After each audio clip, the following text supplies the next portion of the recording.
Si vos quisieras, todo podría ser tan distinto. Señor, yo aquí vengo a trabajar. Se aprovechan porque saben que necesitas laburar. Tomo una pastilla para dormir y otra para despertarme. Don, yo estoy pidiendo por mis derechos el de mis compañeros. Así te va a ir a vos por hacerte el gremialista. Perdóname, mi jefe me está arruinando la vida. Empecé con contracturas y terminé con gastritis. Creían que yo estaba exagerando. Ir a trabajar se convirtió en un castigo. Negro tenías que ser. Pero lo que pasa si es que no te gusta, te vas. yo necesito trabajar. ¿Sabes la cola que hay atrás tuyo esperando que te vayas? Justo ahora te venís a embarazar, Pablo. Capaz. No te quejes. Si no te gusta, bancátela. a esta edad, Imbécil. ¿a dónde Si vas te a ir? faltan 3 años. Capaz, ir a trabajar se convirtió en un castigo. El acoso laboral, también conocido como mobbing, es la agresión continua y repetida de una persona o varias hacia otra en el ámbito del trabajo, con la finalidad de destruir las redes de comunicación de la víctima, destruir su reputación, perturbar el ejercicio de sus labores y lograr que finalmente abandone su empleo. Este fenómeno afecta a hombres y mujeres de toda clase social y ocasiona el desmoronamiento del equilibrio mental de la víctima. La diferencia entre este y cualquier otro conflicto entre personas es que el mismo no se desarrolla entre iguales, sino que la víctima ocupa una posición de inferioridad respecto del agresor, que no necesariamente tiene que ver con su jerarquía. Por lo tanto, son 3 los rasgos que diferencian el acoso laboral de cualquier otro tipo de conflicto entre personas: la duración, la repetición y la relación desigual entre las dos partes del conflicto. En la práctica se traduce en provocaciones constantes, ofensas, presiones, amenazas, humillación, descalificación, discriminación, falsos rumores, aislamiento del grupo de trabajo, encomendar tareas rutinarias por debajo o por encima de sus posibilidades, asignar objetivos o proyectos inalcanzables, bloqueo de iniciativas, falta de reconocimiento al trabajo realizado y conductas persistentes que tratan deliberadamente de destruir a la víctima, acabando con su resistencia psicológica, que incluso puede llegar a la violencia física. Cualquier persona que sea víctima de estos comportamientos, de forma reiterada y sostenida en el tiempo, puede sufrir consecuencias físicas, psicológicas y sociales a corto y largo plazo.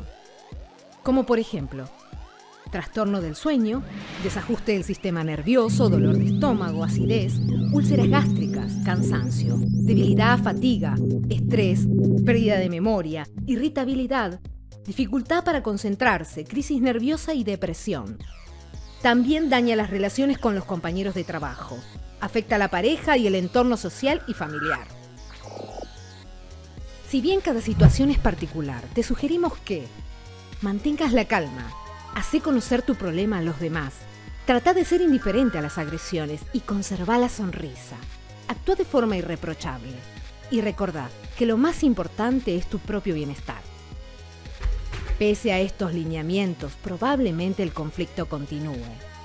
La solución implica un enfoque multidisciplinario para afrontar el problema, abordándolo desde el tratamiento médico, psicológico y jurídico.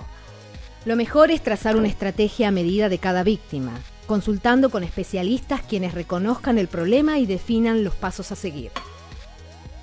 Este padecimiento es más común de lo que parece. Según la Organización Internacional del Trabajo, 1 de cada 10 trabajadores es víctima de acoso laboral en el mundo, y el 75% de los casos son mujeres. La legislación argentina instrumenta medidas para prevenir, corregir y sancionar el acoso laboral, que debidamente acreditado dará lugar a una indemnización por los daños y perjuicios. Que no puedas disponer de tus ingresos o de tus bienes es violencia económica. Que te peguen, te empujen o te zamarreen es violencia física.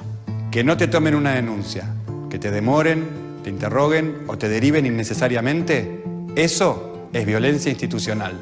Que no te den un trabajo por ser mujer, te paguen menos o te acosen, es violencia laboral. Que no te permitan decidir cómo, cuándo o cuántos hijos tener es violencia contra la libertad reproductiva. Que publiquen mensajes o imágenes que afecten a tu dignidad es violencia mediática. La nueva ley 26.485 nos ampara a todas las mujeres del maltrato y la violencia en todos los ámbitos en los que nos desarrollamos. Además, todas tenemos acceso gratuito a los métodos anticonceptivos a través del Sistema Público de Salud. Porque la vida sin violencia es un derecho. Historias para conocer, vas a conocer la historia de Alicia y de Rosalía. Te decía que ellas vendían sistema de prepagas, ¿no? Y mira lo que les pasó. Ellos nos cambiaron el sistema comisional, entonces teníamos que firmar que lo aceptábamos, pero yo y otros compañeros no lo hemos aceptado. A los que no lo aceptamos nos han castigado. No nos han dejado ir a los viajes que hacían grupalmente la empresa a fin de año, no nos han participado de eso, nos han puesto topes en los planes que más se vendían para que no puedes llegar al objetivo y tenías la presión constante de tu supervisor, que obviamente si yo no vendía, él tampoco cobraba y así todo un enganche perverso, como yo lo llamo, ¿no? Y paso de ser una buena promotora, con un buen promedio, considerada una de las mejores promotoras, y entro en un sistema que fagocita a las personas. ¿Por qué la fagocita? Porque le falta el respeto, porque las hiere verbalmente. De pronto, si uno ha tenido un buen mes y ha trabajado bien y ha llegado al objetivo y está en una guardia importante, pasa el gerente que se supone que tiene que decirle, oh, si estás acá es porque llegaste al objetivo, y le dice, ¡ah, qué raro vos acá! ¡Qué milagro! Ese tipo de agresiones verbales van minando la voluntad del trabajador, que necesita incentivos. Que yo era vieja, y me empezaron a ignorar. Primero, trataron de socavarme dándome todo el trabajo, después cambiándome el trabajo y después directamente quitándomelo. Me lo quitaron de una, hasta que en enero del 2010, cuando vuelvo de las vacaciones, entro y me dicen que me está esperando mi encargado en una salita.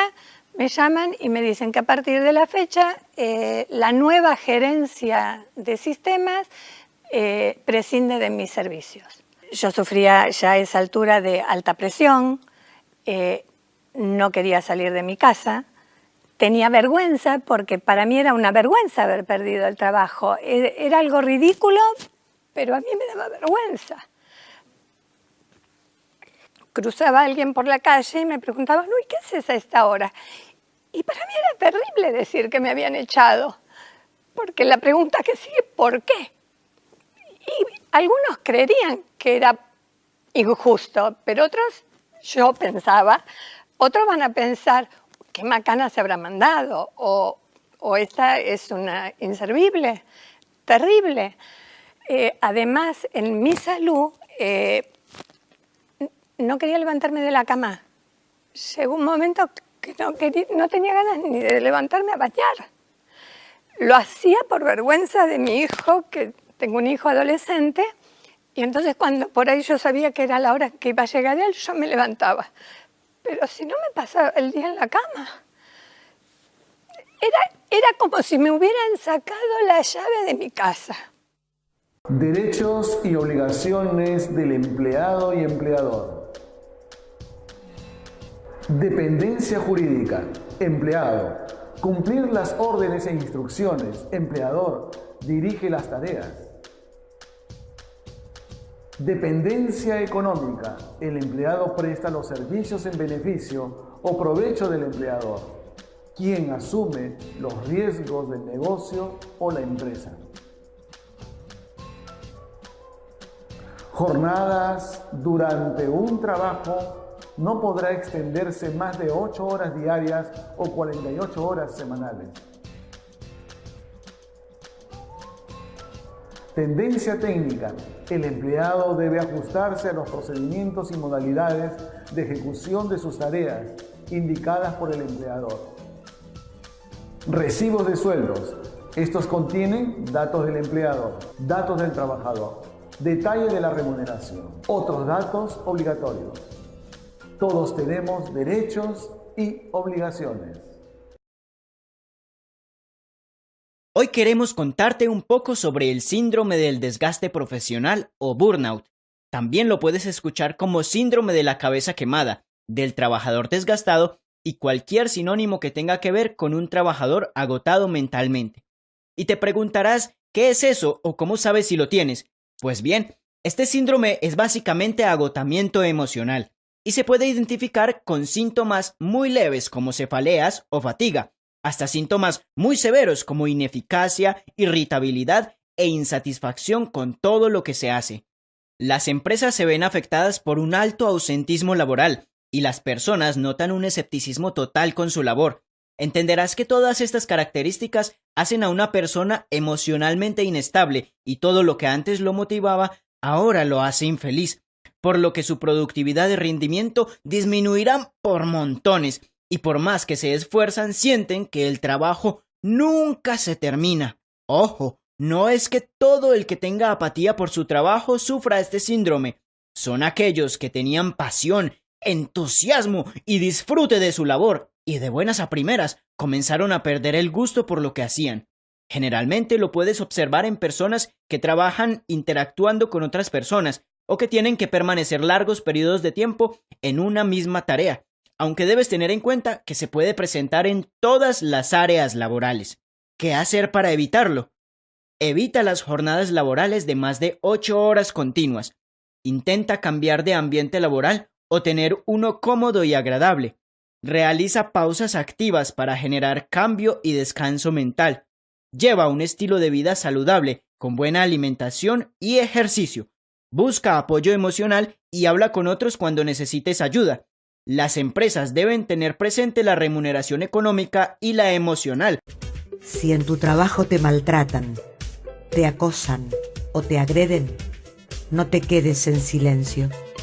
Si sos testigo, no seas parte. Son víctimas de violencia laboral, tanto hombres como mujeres.